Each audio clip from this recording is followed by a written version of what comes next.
नमस्कार विद्यार्थी मित्रांनो, आज आपण सरळ व्याजावरील किंवा सिंपल इंटरेस्ट यावरील जी उदाहरणं आहेत ती संपूर्ण कन्सेप्ट सहित वेगवेगळ्या टाईपनं पाहणार आहोत। तर त्याच्यामध्ये आपण उदाहरण सांगतानाच एक्सप्लेन करतानाच मी तुम्हाला त्यांच्यामध्ये जे छोटे छोटे कन्सेप्ट येतात त्यांचं सुद्धा स्पष्टीकरण तुम्हाला मिळेल। तर आपण डायरेक्टली सुरुवात करूया। बघा, Rihana deposited 1500 rupees in the school fund, म्हणजे रिहानाने शालेय संचयिकेत 1500 रुपये गुंतवले किंवा ठेवले, बरोबर। मग ज्या वेळेला या ठिकाणी जी 1500 रुपीज आहेत ती तिने काय केले, डिपॉझिट केल्यात किंवा ठेवल्यात। मग ही जी रक्कम असते जी आपण बँकेत ठेवतो किंवा कोणाकडून तरी घेतो, बरोबर, तर त्या रकमेला प्रिन्सिपल किंवा मुद्दल असे म्हणतात। काय म्हणायचं याला, मुद्दल पी। मुद्दल आपल्याला कळाला, जी रक्कम असते सुरुवातीची ती। आता पुढे at the 9 PCPA for 2 years, at the 9 PCPA। आता ती रक्कम ठेवल्यावर आपल्याला दर वर्षाला दर शेकड्याला प्रत्येक 100 मागे व्याज दिलं जातं किंवा व्याज घेतलं जातं आपल्याकडून, बरोबर।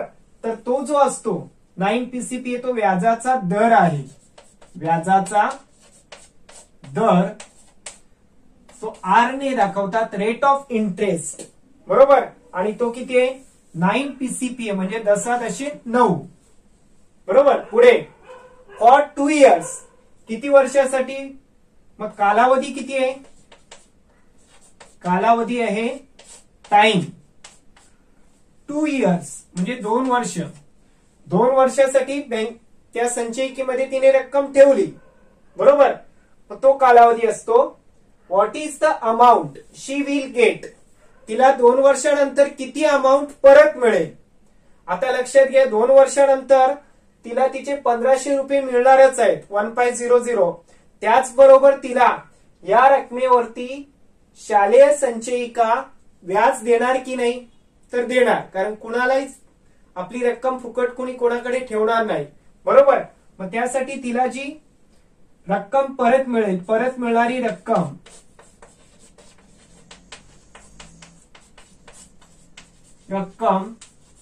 किंवा अमाऊंट शी गेट, ती जी रक्कम असते तिला ए ने दाखवतात। आणि त्या रकमेमध्ये 2 भाग असतात। कोणतं, पहिला असतं मुद्दल म्हणजे पी असेल, प्लस त्या रकमेवर मिळणारं व्याज म्हणजे आय, बरोबर। तर या 2 गोष्टी तिला परत मिळतील। तर आता या ठिकाणी लक्षात घ्या, तुम्हाला अमाऊंट विचारलेली आहे, पण आपल्याला डायरेक्टली अमाऊंट काढण्याचं सूत्र नाही। अमाऊंट काढण्यापूर्वी आपल्याला काय माहित पाहिजे, इंटरेस्ट किंवा व्याज माहित असलं पाहिजे। मुद्दल आपल्याला माहित आहे 1500, बरोबर।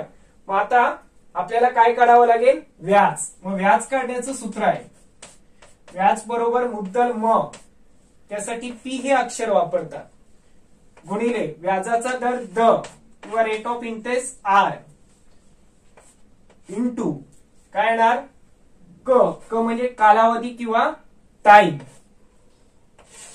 आय व्याज बरोबर मदक भागिले 100 किंवा I equal to PRT upon 100। आता या ठिकाणी आपण फक्त काय टाकायच्या, किमती टाकूया। 1500, आर किती आहे बघा 9, T that is 2 years upon 100। आता न्यूमिनेटरचे म्हणजे अंशाचे 2 शून्य गेले आणि डिनॉमिनेटरचे म्हणजे छेदाचे 2 शून्य गेले। काय आला, 15 × 9 to the 18। आता 18 पंची किती होतात, 18 5 जा 18 पंचे 90 होतात ना, 90 चा 0 9, 18 1 जा 18 प्लस 9 दॅट इज 27। 270 रुपीज काय मिळाला, 270 रुपीज काय आला, तर आपलं इंटरेस्ट आला। मग तिला मिळणारी अमाऊंट ए कसं काढणार आपण, आता ए काढण्यासाठी तिला मिळणारी रक्कम काढूया आपण। Amount equal to principal 1500 plus interest किती आहे 270। आता ऍडिशन केल्यावर काय येणार, 1 7 1770 बघा 1770 तर एवढी रक्कम तिला 2 वर्षानंतर शालेय संचयिकीतून रिटर्न मिळेल. तर या पद्धतीने आपण अमाऊंट काढू शकतो. आता जरा वेगळ्या टाईपची उदाहरणं सुद्धा आपण पाहूया. बघा सेकंड टाईपचे क्वेश्चन आहे. श्रीकांत डिपॉझिटेड 85,000 रुपीज म्हणजे 85,000 रुपीज फॉर 2.5 years. म्हणजे श्रीकांतने 85,000 रुपये 2.5 वर्षासाठी गुंतवलेले आहेत. म्हणजे आता इथे प्रिन्सिपल किती असेल मुद्दल मग 85,000 रुपीज बरोबर.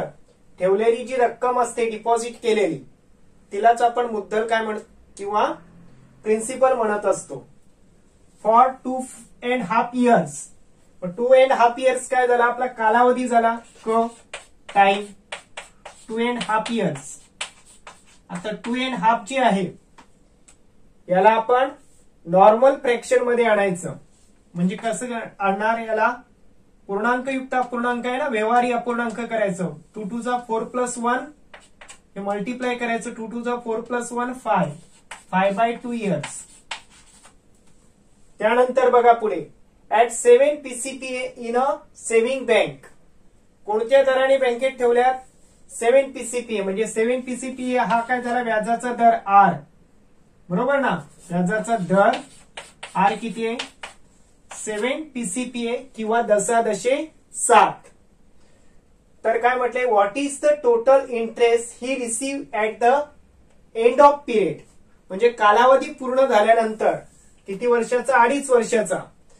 ते पूर्ण झाल्यानंतर what is the interest he receive म्हणजे त्याला किती व्याज परत मिळेल. म्हणजे आपल्याला काय करायचं इथे व्याज किंवा interest I equal to question mark.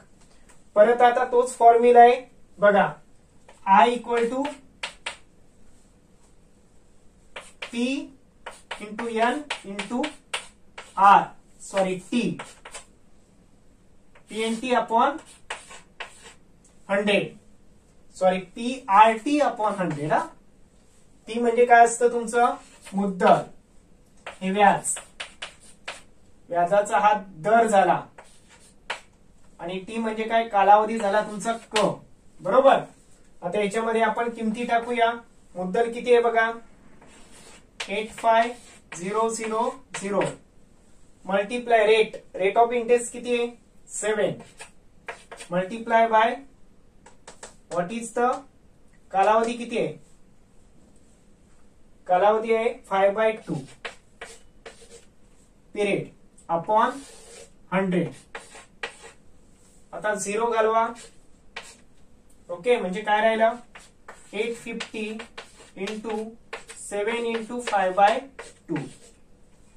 आता 2 ने 0 गेली हा 1 विचारात घ्यायची आवश्यकता नाही. आता 2 ने याला काय करायचं डिवाइड करायचं कारण 2 डिनॉमिनेटरला आहे ना. 2 1 जा 2 याचे हाफ होतील.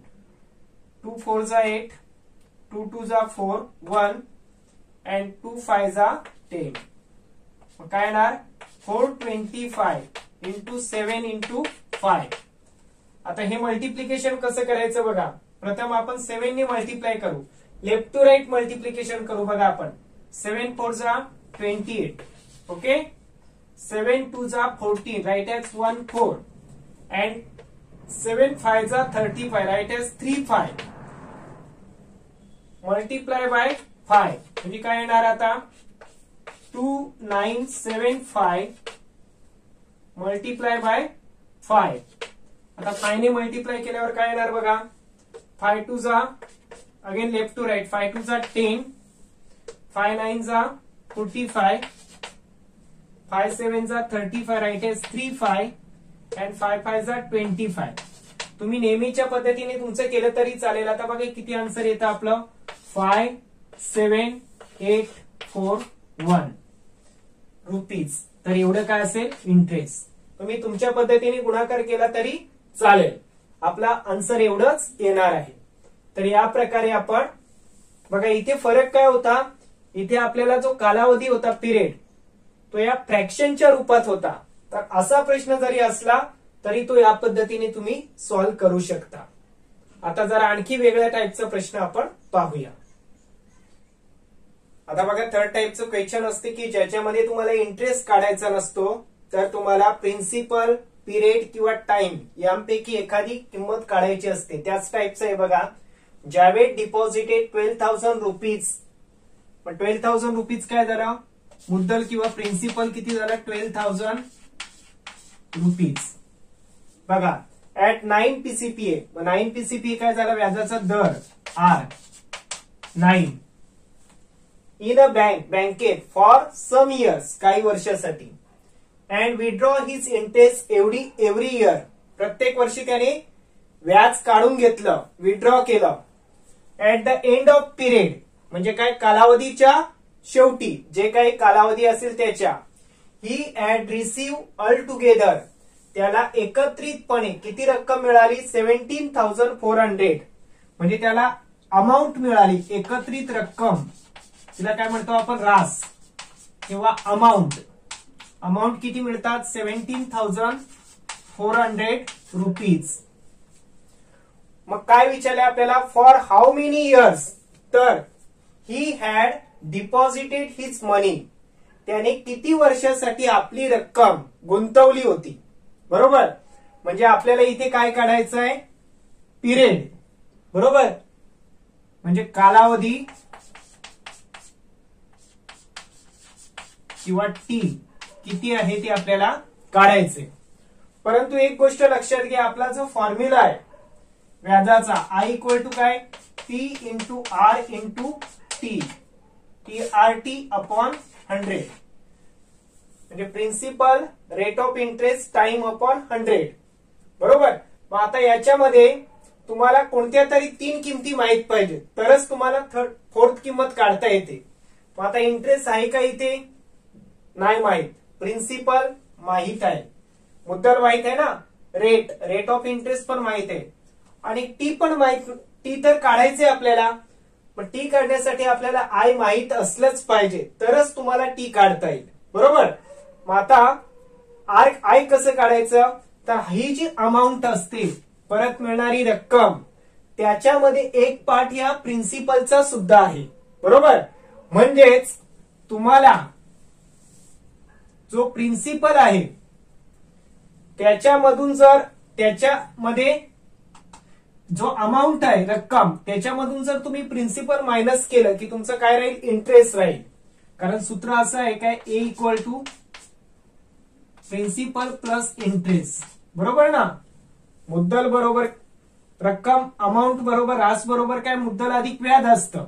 आता अमाऊंट किती आहे, 17,400 इक्वल टू प्रिन्सिपल किती आहे बघा, 12,000 प्लस इंटरेस्ट काढायचंय. मग आता इंटरेस्ट काढण्यासाठी 12,000 यातून काय होतील, सबट्रॅक्ट होतील की नाही. म्हणजे I equal to 17,400 minus 12,000 equal to I. म्हणजे तुम्हाला इंटरेस्ट किती मिळेल बघा, आता I इक्वल टू 5,400 रुपीज. कळालं. व्याज काढण्यासाठी काय केलं आपण, मुद्दल रकमेतून, एकूण रकमेतून मुद्दल वजा केलं, इंटरेस्ट मायनस केलं. आता इथे इंटरेस्ट आपल्याला मिळालेले आहे 5,400, ते लिहिले इथे आपण. प्रिन्सिपल किती आहे बघा, 12,000 आहे. इथे 12,000 multiply by rate of interest, व्याजाचा दर 9 आहे.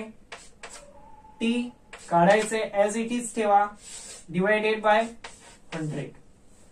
आता या ठिकाणी आपल्याला जो टी काढायचा आहे, बरोबर ना, तर टी साठी बाकीच्या ज्या व्हॅल्यू आहेत ते सर्व आपल्याला लेफ्ट साइडला आणावे लागतील. त्यासाठी काय करायचं, 5,400 ऍज इट इज लिहायचं. आता इथे डिनॉमिनेटरला कोण आहेत, छेदाला 100 आहे, त्या 100 ला इकडे न्यूमिनेटरला आणायचे, म्हणजे खालचे 100 वर आले, आणि हे वरती जे आहेत न्यूमिनेटरला, त्यांना कुठे आणायचं, खाली आणायचे. म्हणजे 12,000 मल्टिप्लाय बाय 9, आणि मग काय शिल्लक राहील इथे तुमचं टी. आता याला सिम्प्लिफाय केलं की तुमचा आन्सर येईल बघा किती झिरो आहेत बघा, 2020. अजून झिरो आहेत का बघा, इथे आहे 0 अँड 0. ओके. आता 12च्या टेबल मध्ये नाही, पण 9च्या टेबल मध्ये 54 आहे. 9 1 चा 9 अँड 9 6 चा